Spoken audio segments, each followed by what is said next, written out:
ان کی جورسڈکشن ہے، لیکن میں تو صرف ایک اپنے خیال کا اظہار کر رہا ہوں. اور شاید اس وقت چونکہ آپ کو یاد ہوگا ان دنوں بہت ایک سیاسی ہلچل ہو رہی تھی، ایسا لگتا تھا کہ اسلام آباد میں ایک بہت بڑی بدامنی ہوگی، تو شاید سپریم کورٹ نے یہ سمجھا کہ وہ ملکی حالات میں اپنا ایک مثبت رول ادا کر سکتے ہیں.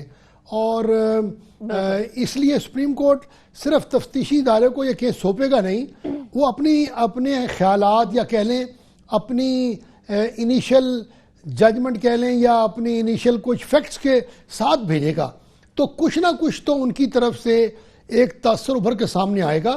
ممکن ہے وہ یہ تاثر دیں کہ یہ جائیداد کی حقیقت ہے، اس میں تضاد تھا، ممکن ہے یہ بھی وہ تاثر دے دیں کہ یہ سب کچھ تو نواز شریف صاحب کی فیملی کا ذکر ہے، نواز شریف کے ساتھ یہ سلسلہ جو ہے وہ نہیں جڑتا. تو کچھ نہ کچھ تاثر تو وہ دیں گے، اور پھر ممکن ہے وہ کمیشن بنا لیں جو کہ نیب یا ایف آئی اے سے بہتر ایک آلٹرنیٹ ہوگا. اور میں سمجھتا ہوں کہ سپریم کورٹ کا یہ رول جو ہے ملکی سیاست میں ایک مثبت سمجھا جائے گا. یاد رکھیے گا ملک کی جو سیاست ہے وہ عدالتوں میں نہیں، وہ تو انتخابات میں بنتی ہے. تو ہمیں سپریم کورٹ سے اتنی ہی توقع کرنی چاہیے جتنی حد تک ایک جسے کہہ لیں ریئلسٹکلی ممکن ہے، اس سے زیادہ ہمیں سپریم کورٹ کے اوپر بوجھ نہیں ڈالنا چاہیے. صحیح. اچھا، سیاست کی بات کر رہے ہیں خالد صاحب، تو ڈیفینیٹلی ابھی ایک ایٹ سٹیک ہے، دو جماعتیں ایٹ سٹیک ہے. اسپیشلی اگر پی ایم ایل این کی بات کریں تو نواز شریف صاحب پر اگر کوئی سوال اٹھتا ہے یا کوئی سوال ثابت ہو جاتا ہے، جو الزام ہے وہ ثابت ہو جاتے ہیں، تو پھر پی ایم ایل این کی پوری ساکھ، کیونکہ پی ایم ایل این نواز این کے بغیر کچھ ہے نہیں. ڈیفینیٹلی ہم لوگ دیکھتے ہیں جس طریقے سے چلایا جاتا ہے طریقہ کار پی ایم ایل این کے اندر. دوسری طرف پی ٹی آئی کے الزامات، پی ٹی آئی کی ساکھ پر بھی ایک سوال اٹھنے والا ہے اگر سپریم کورٹ کا کوئی فیصلہ پی ایم ایل این کے فیور میں آ جاتا ہے. تو دو جماعتیں ایٹ سٹیک ہیں. آپ کیا دیکھتے ہیں اس فیصلہ یا آر یا پار جیسے بھی ہو، جو بھی فیصلہ ہو، اس کا کوئی ایک جماعت کلین بولڈ ہوتی ہوئی نظر آئے گی یا ٹیمپرری دھچکا لگے گا؟ دیکھنا یہ ہوگا کہ سپریم کورٹ کی جو تاثرات یا ان کے جو فیصلے کہہ لیں اس کی نوعیت کیا ہے، اس کے لحاظ سے پارٹیوں پہ اثر پڑے گا. یہ آپ نے ٹھیک کہا کہ ہماری مسلم لیگ این ہی نہیں بلکہ پیپلز پارٹی بھی، ہماری ساری جماعتیں جو ہیں وہ شخصی پارٹیاں ہیں. وہ زمین اور یونٹ اور محلوں کی سطح پر ان کی نہ تنظیم ہے، نہ مقبولیت ہے، نہ لوگ اس میں شریک ہیں. تو اگر کسی بھی بڑے لیڈر کے خلاف کوئی فیصلہ آیا تو وہ اس کا ایک سنو بالنگ ایفیکٹ تو ہوگا، لیکن میرے خیال میں جب تک فیصلے کی حقیقت نہیں آتی ہم اس بارے میں قیاس آرائی کریں. لیکن فرض کیجئے اگر کسی لیڈر کے اوپر براہ راست الزام لگ جاتا ہے تو میں سمجھتا ہوں وہ لیڈر اور اس پارٹی کو شدید نقصان ہوگا. جہاں تک پی ٹی آئی کی بات ہے، پی ٹی آئی کو بار بار جو وہ احتجاج کی سیاست کر رہے ہیں، لوگ پوچھیں گے اگر ان کا احتجاج درست ثابت نہ ہوا تو پی ٹی آئی کو بھی دھچکا لگے گا، اور پی ٹی آئی کو آہستہ آہستہ بطور ایک سیاسی پارٹی کے منظم ہو کر وہ کام کرنے پڑیں گے جس سے عوام ان کے اوپر اعتماد حاصل کرے. صرف احتجاج کی سیاست سے آپ انتخابات آج کے حالات میں پاکستان میں نہیں جیت سکتے. صحیح. احتجاج کی سیاست سے پاکستان کے الیکشنز نہیں جیتے جا سکتے. اگلے ہی سال ڈیفینیٹلی الیکشنز کا سال بھی ہوگا، اور ایسے میں کیا پاکستان کے اندر باقی ایک اور بڑی جماعت جو کہ پیپلز پارٹی ہے، وہ سیاست کو چمکانے کے لیے یا اپنی سیاست کو، جو سیاست تھوڑی کمزور ہوتی ہوئی نظر آئی پنجاب میں، اس کو بہتر کرنے کے لیے کیا کر رہی ہے؟ اس کے بارے میں بات کریں گے ایک بار.